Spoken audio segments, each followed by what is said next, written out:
Rias Yes, sir. Dalad. Okay. If one says to a laborer, here is an issa for you and gather vegetables for me today, his payment is permitted. Gather for me today vegetables for it today, his payment is forbidden. If one took from the baker a loaf worth of punjan, when I have gathered field vegetables, I shall bring you, it is permitted. If he took from him without making any comment, he may not pay from the proceeds of the seventh year, since one may not settle a debt with settle a debt with seventh year proceeds. One may not give a well digger, a bath attendant, a barber, or a sailor, but one may give a well digger to drink, and to all one may give as a gift. Figs of the seventh year may not be laid out on a drying floor, but may be laid out on an empty site. One may not tread grapes in the wine press, but one may tread them in a kneading trough. One may not crush olives in an olive press or in an olive crusher, but he may crush them and put them into a small olive press. Reb Shimon says he may even grind them in an olive press and then put them into a small olive press. Okay. Okay. Zion, ein mevashtin yarak shel Shevi'is b'shemen shel truma. Shelo yivienu lidei psul. Okay. So here let's say we're talking about a coin over here. He's got some Shemitah vegetables and he's also got truma oil and he wants to Mhm. cook them together. Right? They're both edible, no should be no problem. But the problem is that that with if it accidentally becomes tame, then not just the oil becomes tame, but the Shemitah food is also going to become asur to eat because it's absorbed. You cannot separate out the truma from the Shemitah, and therefore you've got a problem. And so that little vulnerability over here that's potentially going to lead to Shemitah produce becoming destroyed um, Uh, is something that the Tanakama says you cannot do. Rabbi Shimon says, it's fine. If you can eat it now, we're not going to worry about what's going to be. Okay. Um, and the halacha does not follow Rabbi Shimon here. Achron nitpas b'shvius pri atzmo asor. So now the last one is um,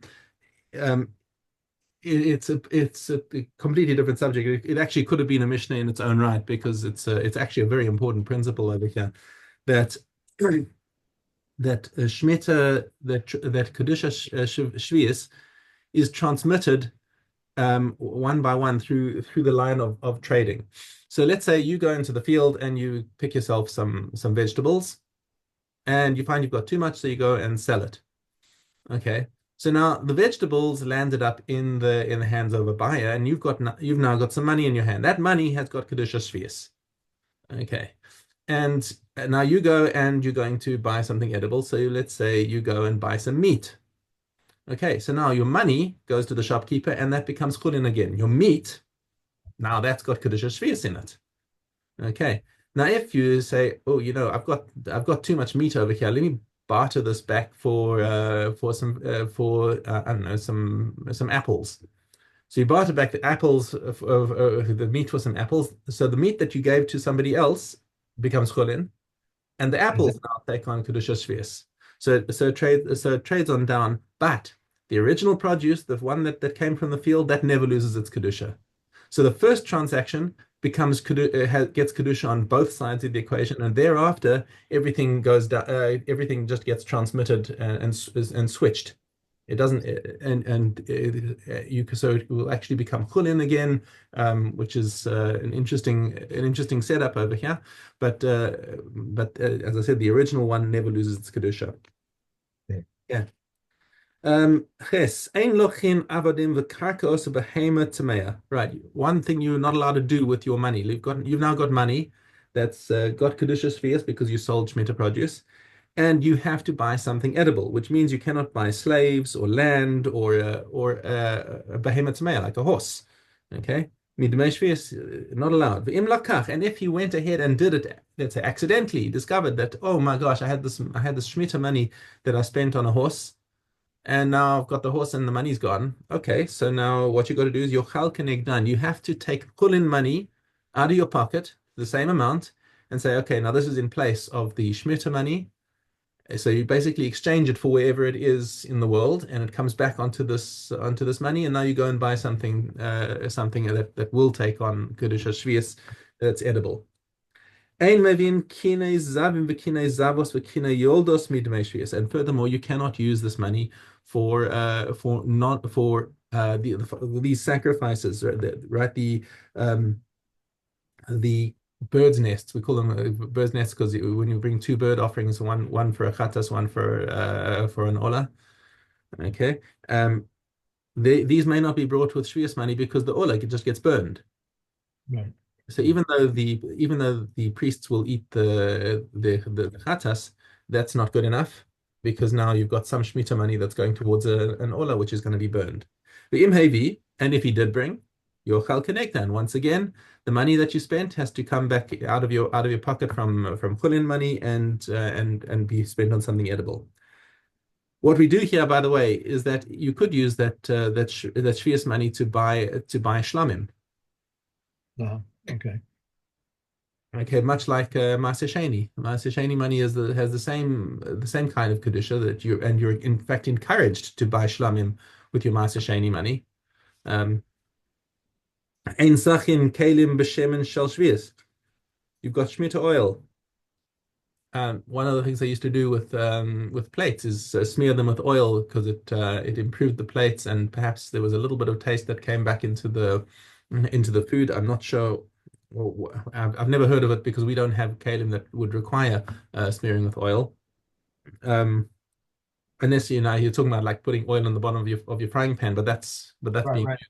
and that's actually being absorbed into your food. The imsach yochel kenegdo, and if he did do it, once again, it's an illegitimate use of shmita funds, and therefore yochel kenegdo, take money out of your pocket and substitute it, That's what he means in all the sentences when he says for its equivalent or its money. equivalent. Yes, So, you must yeah, eat, he's you must saying eat that. what's equivalent. So that little phrase is a placeholder for take chulin money out of your pocket, exchange it for the shmita, and now go and buy something edible that you'll treat with kedusha shvius. Yes. Or shesacho b'shemen shel shvius. So once again, you've got leather, and you decided to smear it with oil, and it turns out, oops, that was shemen shel shvius. Now, what do you do with the leather itself? Are you allowed to use it? Rabbi Eliezer Omer yedalek. No, burn it. It's illegitimate use of shmita oil, and therefore you've got to get rid of it. Chachamim omrim, yochal kenegdo. No, you don't have to burn it. It's done, it's gone, you've lost it. But and now your chal kenegdo, take money out your pocket, do the trick with substitution, and no problem. Keep the leather. Amru lifnei Rabbi Akiva. So they said in front of Rabbi Akiva, Omer haya Rabbi Eliezer or shesacho b'shemen shel shvius yidalek. So they repeat this halacha to Rabbi Akiva of what Rabbi Eliezer said, that you got to actually burn it. Mhm. They're asking him, well, is this true that this is what Rabbi Eliezer said? Amar lahem shtoku. Be silent. Lo omar lachem ma Rabbi Eliezer omer bo. I'm not telling you what Rabbi Eliezer said, which is wow, wow. It's that is like a crazy statement from Rabbi Akiva, because normally you'd think like, okay, you can say it's not la halacha, but this is what Rabbi Eliezer says.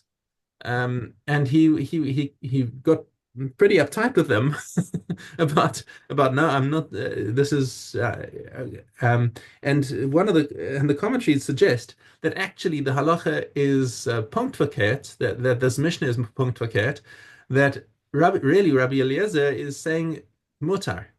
His extremity is the opposite direction, not that he's extremely machmir, but that he's extremely makil, and therefore, and Rabbi Eliezer actually held that it was even mutar to use shmita oil for improving leather.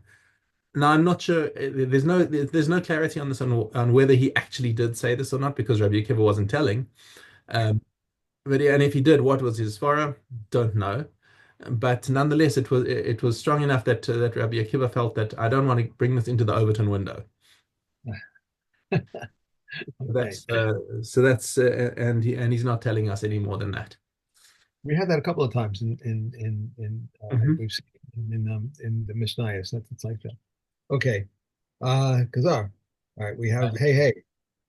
From when we buy loaf in the eighth year, Rabbi Yehuda says immediately, but the Chachamim say once the new abounds. There are implements which our craftsman may not sell in the seventh year, and a plow and all its equipment, a yoke, a winnow, or a medoc, but one may sell a hand sickle, a scythe, and a cart, and all its equivalent, all its equipment. This is the principle. Anything that serves exclusively for transgression is forbidden, for the prohibited, and for the permitted is allowed. The potter may sell 5 oil jars and 15 wine jars, for this is the usual amount one collects from ownerless property. If he brought more than this, it is permitted, and he may sell to a non-Jew in Eretz Israel and to a Jew outside of Eretz Israel. Okay. Okay. Lion. Okay. Daled Gimel.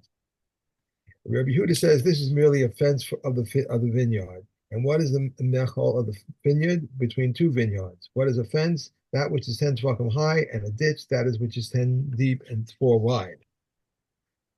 Partition of reeds, if there is less than 3 tefachim between one reed and another through which a kid can enter, it is regarded as a partition. If a breach in the fence is up to 10 amos, it's regarded as an entrance. If this exceeds this, is forbidden opposite the breach. If there are many breaches, or that if that which stands exceeds the breach, is permitted. But if the breach exceeds that which stands, it is forbidden opposite the breach. If one plants a new row of vines, Shammai says it is a vineyard, but Basil says it is not a vineyard unless there are 2 rows. Therefore, if one sows within 4 cubits of a vineyard, Beit Shammai says he has rendered forbidden 1 row. Basil says he has rendered forbidden 2 rows. Okay. Double yolk.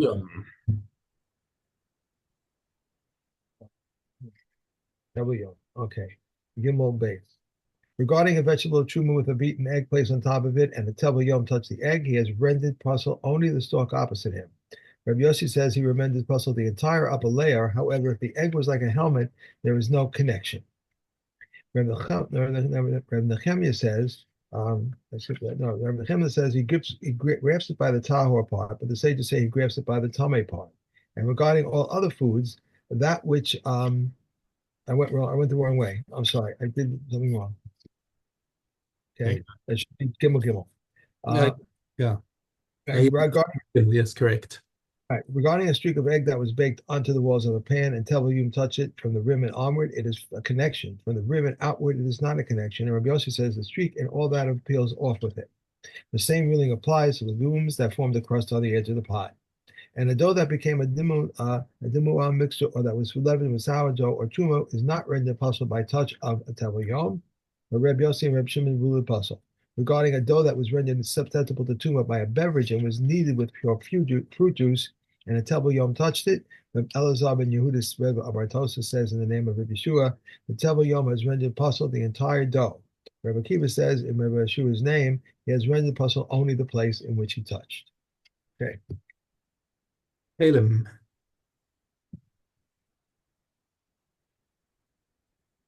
Okay. Yud Aleph. If a piece of cloth measuring 3 by 3 was in a trash heap, it remains susceptible to tumah, only if it is intact and capable of using to wrap itself in. Wrap salt in. If it was in a house, it is susceptible to tumah, and if it is either intact or incapable of being used to wrap salt in it. How much salt must one be able to wrap in the cloth? A quarter kav. Rabbi Yehuda says, fine salt, but the comments say coarse salt. Both this one and that one is tended to rudely. Rabbi Shimon says a piece of cloth 3 tefachim by 3 tefachim, that was in a trash heap, is the same as a piece of cloth 3 tefachim by 3 tefachim that was in a house. Concerning a piece of cloth measuring 3 handbreadth by 3 handbreadth that was torn, if when being placed on a chair, the flesh of the one sitting on the chair touches the chair, it is tahor, otherwise it remains tameh. Concerning a piece of cloth 3 by 3, from one which thread was torn out, on which a knot or 2 threads was found lying alongside the other, it is tahor. A piece of cloth 3 fingerbreadths by 3 that was thrown into a trash heap is tahor. If it was retrieved, it's susceptible to tumah. Invariably, throwing it into the trash heap renders it tahor, and rendering it renders it susceptible to tumah, unless it is a purple material or fine crimson. Reb Eliezer says a patch of new cloth is similar to them. Reb Shimon says they are all tahor. They were not mentioned except in regard to the return of a lost article. A piece of cloth measuring 3 by 3 that was placed inside a ball or itself was made into a ball, it is tahor. But a piece of cloth that was measuring 3 by 3 that was placed inside a ball is tameh. If it itself was made into a ball, it is tahor, since the stitching diminishes it.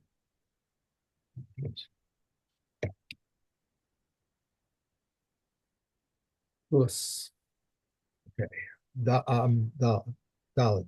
If one said to him, "You violated or you seduced my daughter," and he replied, "I did not violate her and I did not seduce her," to which he said, "I adore you," and he replied, "Amen," he is liable.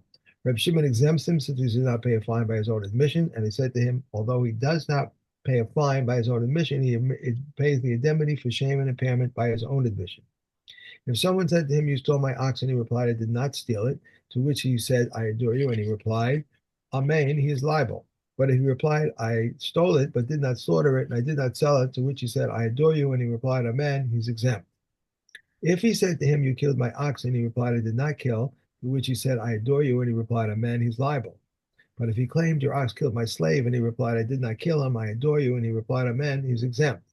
If someone said to him, "You injured and wounded me," and he replied, "I did not injure you, nor did I wound you," to which he said, "I adore you," and he replied, "Amen," he is liable.